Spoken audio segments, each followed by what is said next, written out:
Salve, salve, galerinha, salve, salve, meu povo. Professor Paulo Teles do canal Mais História, um canal dedicado à resolução de provas de vestibular, questões de diferentes conteúdos e também com muita informação para te ajudar nessa preparação nas diferentes provas de vestibulares do país, seja o Enem ou seja vestibulares tradicionais, tá? Então pode chegar, se inscreve no canal, curte, compartilha, dá aquele like que vai ajudar a gente bastante, não só a gente, como também toda essa galera, essa garotada aí que está se preparando. Na oportunidade de hoje, nós vamos resolver a questão de número 11 do vestibular 2022/2, Medicina, do vestibular da Universidade Tiradentes, tá? Cuja banca de elaboração é a banca Strix, tá?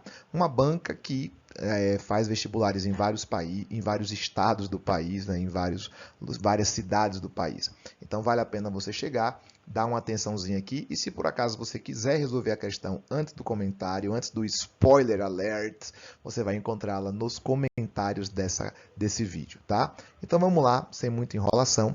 Como vocês sabem, a prova Strix ela tem algumas características muito interessantes. Por exemplo, ela é uma prova que ela afirma cobrar 3 ou 4 questões de história. Mas será que ela só cobra isso? Não é bem assim. Por quê? Porque a prova Strix ela costuma colocar um texto geral sobre algum tema, e os itens desse texto são específicos, o que obriga o aluno, por exemplo, a dominar vários conteúdos daquele texto geral. E quais são as temáticas gerais que a prova da Strix costuma cobrar? Bom, nós temos 3 grandes temáticas gerais, como, por exemplo, a formação do capitalismo e do pensamento liberal, e aí os itens vão abordar renascimento comercial e urbano, vão abordar revolução industrial, vão abordar imperialismo, vão abordar a crise de 29, vão abordar temáticas relacionadas ao capitalismo. O segundo é a formação do Estado brasileiro, e ela vai abordar primeiro e segundo reinado e os seus temas principais. O terceiro é Brasil contemporâneo, onde ela vai trabalhar basicamente questões de movimentos sociais da República Velha, Era Vargas, né, o populismo e as suas principais temáticas, e também gosta de trabalhar ditadura militar e a República Nova, sempre dando ênfase aos principais temas. Claro que ela não vai cobrar de maneira tão específica assim, mas os principais tópicos desses assuntos específicos dentro de um cronograma geral. Na questão de número 11, ela trouxe algo que deve ter irritado para quem não é daqui de Sergipe. O quê?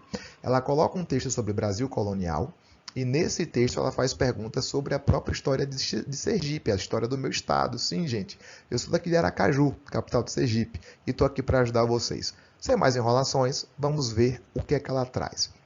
Ela traz um mapa, né? É o mapa da capitania de Sergipe, a primeira imagem que nós temos de Sergipe, e ele fala assim: o mapa da prefeitura de Serigível de Sergipe del Rei com Itapuama representa a capitania de Sergipe del Rei, embora o elemento de maior destaque seja o São Francisco. Então ele já está dizendo aqui que o elemento de maior destaque não é nem a capitania de Sergipe, é o Rio São Francisco. Ao longo do rio estão localizados inúmeros toponônimos neerlandeses, algo raro no mapa, cuja toponímia encontra-se majoritariamente em português. Beleza, vamos contar um pouquinho da história de Sergipe, coisa rápida. É claro que muito em breve a gente pode, quem sabe, trazer um curso específico sobre a história de Sergipe, tá? Afinal de contas, pode ser de muito bom grado e de muito interesse para muita gente que não é daqui e até mesmo para quem é daqui.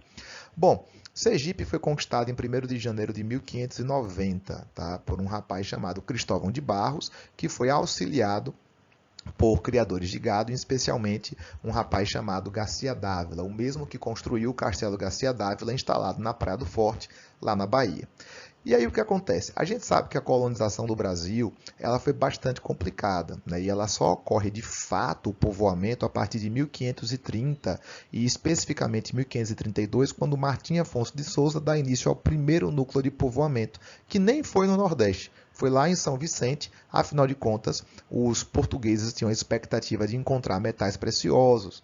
É só você lembrar da carta de Caminha, quando Pero Vaz de Caminha fala: nesta terra, né, nela não podemos haver se há ouro nem prata, nem metal algum lhe ouvimos. Porém, a terra é de muito bons ares, como lembram dentre Douro e Minho. Aquela analogia com os territórios portugueses, dando a entender que, apesar de não ter encontrado metais preciosos de imediato, talvez a agricultura fosse um caminho. E aqui, né, quem é que encontra metal precioso de imediato? A América Espanhola, né? os espanhóis. Então, criar a colonização, dar início ao povoamento próximo da América Espanhola, nesse caso em São Vicente, era uma chance de, quem sabe, encontrar metais preciosos também no Brasil. De toda sorte, aqui no Nordeste, os principais núcleos de povoamento foram Bahia e Pernambuco.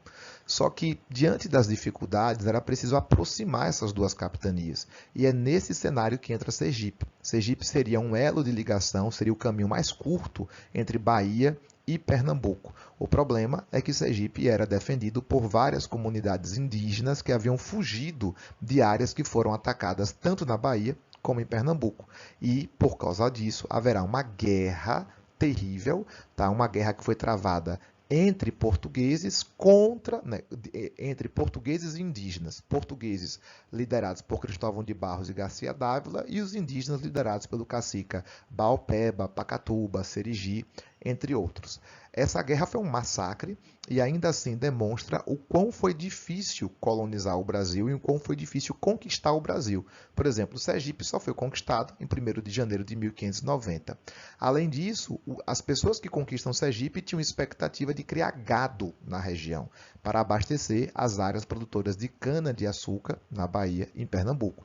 Então, uma particularidade de Sergipe é que, apesar das primeiras áreas nordestinas terem como atividade econômica prioritariamente a cana-de-açúcar, a primeira atividade econômica de Sergipe não foi a cana-de-açúcar, foi a pecuária, o que leva o historiador Felisbelo Freire, sergipano, a afirmar que o sergipano, antes de agricultor, foi pastor. Certo? Vamos seguir. Isto pode ser explicado pela exploração do São Francisco, feito pelos membros da Companhia das Índias Ocidentais. Gente, é a mesma companhia que dá início ao processo de conquista, né, do Brasil, que tenta tomar o Brasil dos portugueses. Como vocês sabem, ocorreram as chamadas Guerras do Açúcar durante o século XVII. E por que isso aconteceu? Quem deu início ao financiamento da cana-de-açúcar aqui no Nordeste, no Brasil, foram os holandeses. Portugal tinha perdido o monopólio do comércio das Índias e, ao perder o monopólio do comércio das Índias, precisava encontrar uma nova fonte de renda. E por isso que Portugal dá o início à efetiva colonização do Brasil, em 1530. Só que Portugal estava com uma crise financeira e, para isso, Portugal faz um acordo econômico com a Holanda. Portugal pega empréstimos com a Holanda financia e o acordo que é estabelecido é que Portugal produziria o açúcar e esse açúcar, uma vez produzido, era enviado para a Holanda, que iria refinar e redistribuir. Esse era o trato. Só que no século XVII, por conta do aprofundamento das guerras de religião, as guerras entre católicos e protestantes, a Espanha acaba entrando em guerra contra a Holanda. Por quê? Porque a Espanha era católica, a Holanda era uma província protestante, governada pela Espanha, e declara sua independência. E a Espanha, então, para prejudicar a Holanda, decreta o embargo espanhol, que era a proibição do comércio de açúcar do Brasil com os holandeses. Mas, Paulo, o Brasil não era dominado por Portugal? Era. Só que Portugal passou a ser dominado pela Espanha durante a União Ibérica, o que fez com que os espanhóis também tivessem controle sobre o Brasil. E aí é que ela vai decretar o embargo espanhol, a proibição do comércio de açúcar, e, consequentemente, não restou outra alternativa aos holandeses a não ser invadir o território brasileiro. Primeiramente na Bahia, onde vai ser um verdadeiro fracasso, e depois em Pernambuco. Certo? Vamos seguir. Da qual Mark Graf participou. Na parte iconográfica, as imagens, o mapa possui uma bela representação da fauna e da flora, típicas da região. No litoral, encontram-se algumas embarcações com bandeiras neerlandesas. Vamos lá. Aí ele coloca aqui a pergunta. A cartografia se desenvolveu bastante no contexto da expansão marítima e comercial da sua inserção no sistema mercantilista, cujas disputas pelas colônias provocaram inúmeros conflitos entre as nações europeias. A análise do mapa e os conhecimentos sobre o processo da colonização mercantilista permitem afirmar que, como eu havia dito, uma pergunta bem ampla que basicamente vai trabalhar todo o Brasil colonial. Vamos olhar os itens. Primeiro item. O centro irradiador da colonização portuguesa na América ocorreu a partir de Sergipe. Errado. A gente já falou que ocorreu a partir de São Vicente e já explicamos o porquê. Em decorrência da ausência de tribos indígenas. Errado também, porque haviam muitas tribos indígenas e também já falamos. Se você acelerou o vídeo, volta que eu já comentei logo no início a história, um briefing, uma introdução da história da colonização. Então, letra A está errada, tá? B. O Rio São Francisco contribuiu para a ocupação do território pelos colonizadores em decorrência do desenvolvimento da pecuária extensiva, razão de também ser nominado Rio dos Currais. Está correto. Quando você olha o mapa, você vai perceber aqui nessa área roxa que o Rio São Francisco, assim como outros rios, né, o Rio Parnaíba está aqui também, ele demonstra que ele era um mecanismo de penetração no sertão, no interior. E por quê? Porque, como vocês sabem, a nossa colonização ela se concentrou no litoral. Os portugueses conseguiram tomar o litoral, mas não conseguiram tomar de imediato o interior, porque além de ser de difícil acesso, eles não conhecem. Então, qual seria a melhor forma de você penetrar no interior e voltar para casa em certa segurança? O rio, porque você sabe como entrar e sabe como sair. E qual atividade econômica foi para lá? A pecuária. E por que a pecuária? Porque seria uma atividade complementar à cana-de-açúcar, serviria para abastecer a região de cana, e ao mesmo tempo o gado estava destruindo o canavial, então era preciso encontrar outras áreas para que ele pudesse ser trabalhado, ser realizado. Daí o interior. Então já achamos a resposta. Vamos olhar as outras alternativas. A invasão holandesa no Nordeste brasileiro tinha como eixo central a exploração da cana-de-açúcar, o que determinou a fixação dos flamengos, Flamengo é holandês, tá? Se restringisse no litoral. Isso está errado, né?